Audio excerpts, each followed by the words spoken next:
Good afternoon. Welcome back to the R&B News Report.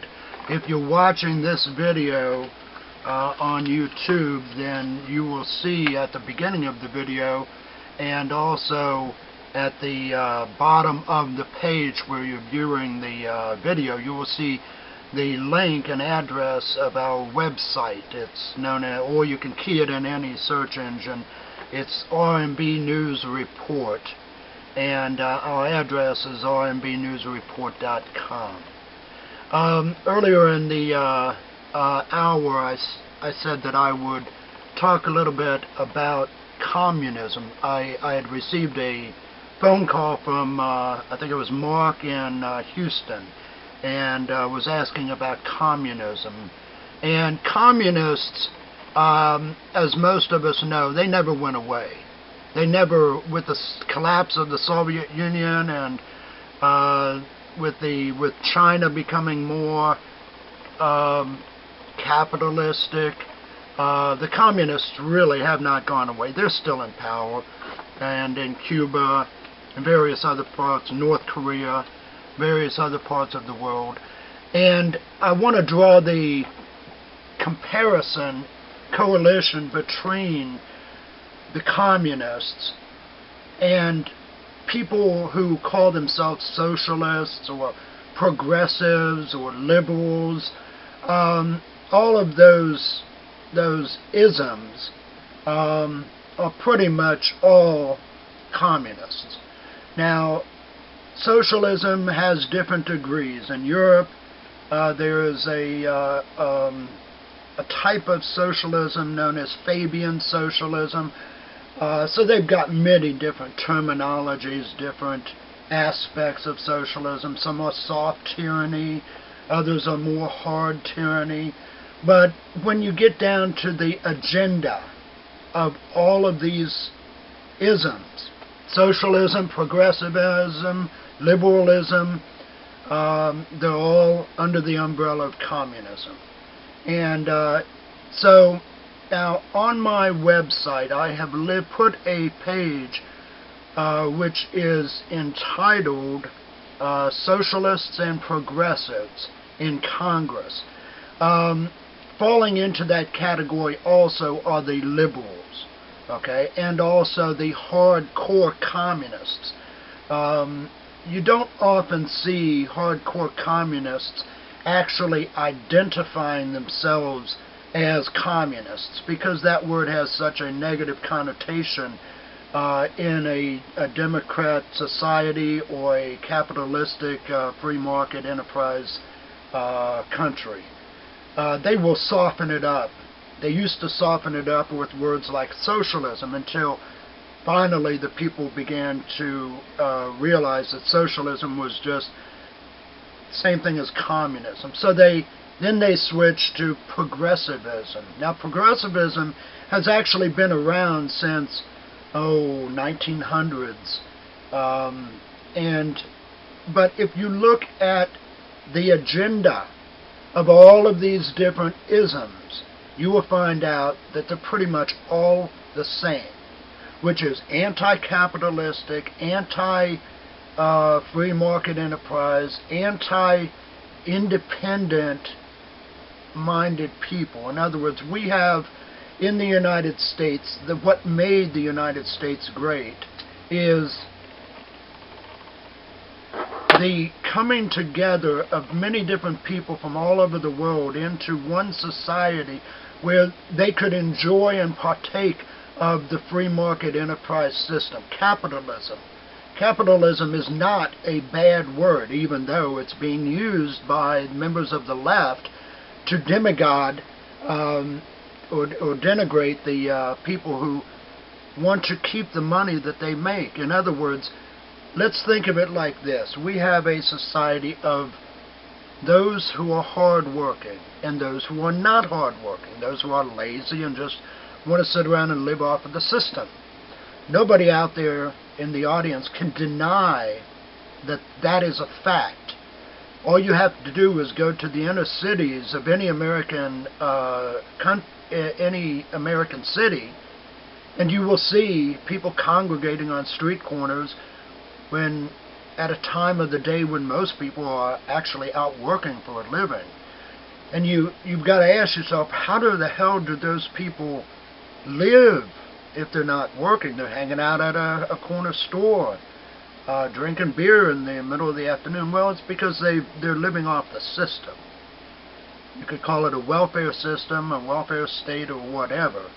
But then you've got other people who might come from India, Pakistan, England, Spain, France, any country, you name it. They come here because they want to partake of the free market system, capitalism. And it's what makes great people, is the desire to work hard, be inventive, be creative, and market your product and services to society, and at the same time reap the rewards of your hard work. Certainly is nothing wrong with that at all. That is what America has always been about until the socialists and progressives started taking over. They are the ones who fell for this crap that was created by Karl Marx. If you ever look into the actual history of Karl Marx, you will find out that he was schizophrenic, he was mentally deranged, and sometime read into the history of him and you'll find out why his mind was working the way it was. He created in his mind this utopian dream which is never going to work, never has worked, in any society that has ever incorporated it into their economic system.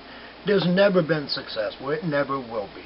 Because one key factor, socialism defies the nature of mankind. There's nothing more natural for a man or woman to go out there, work hard for a living, and keep the money that they make.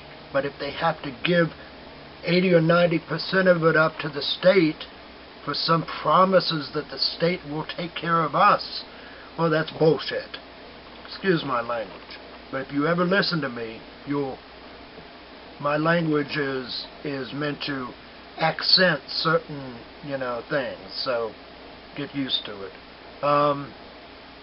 So socialism does not work, never will work. Progressivism is just another softer sounding word. Communists are good at seizing upon words that are deceptive themselves. Socialism, well, so what is socialism? Society. Being social, it's not being social.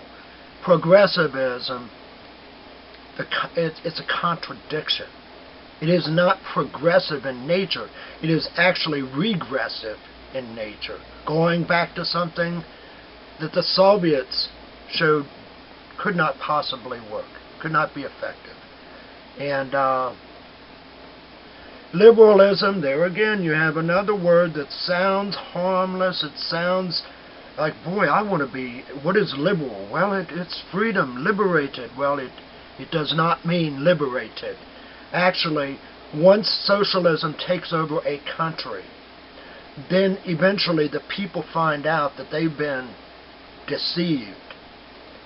But by then, it's too late to get out, because their socialist utopian dream has turned into a dictatorship where government oppresses you if you speak out against the system in the slightest bit. That is your socialism, that is your progressivism, that is your liberalism. It's all under the umbrella of communism. So, here I've presented a list of Congressional Progressive Caucus members and Democrat Socialists of America. Look at that list, and to find that page, you just simply go to my index page, which I call the front page, just like a newspaper front page of a newspaper. You'll see the column where it says Commentary by Randall M. Bundy. You scroll all the way to the bottom and you'll see right toward the end where it says Socialists and Progressives in Congress. Look at the list. If your congressman is a part of those organizations, then you really need to reevaluate whether you are going to cast your vote for him or her.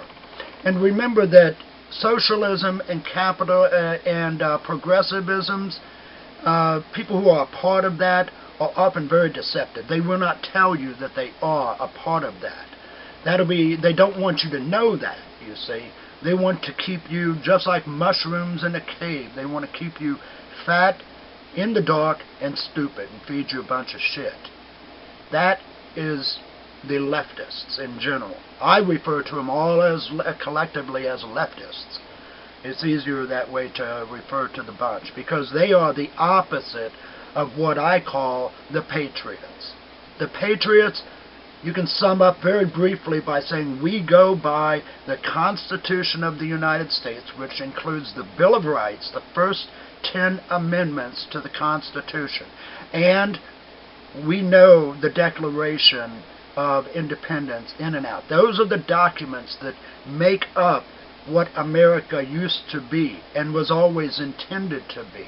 It encompasses everything that we live, eat, breathe, and drink.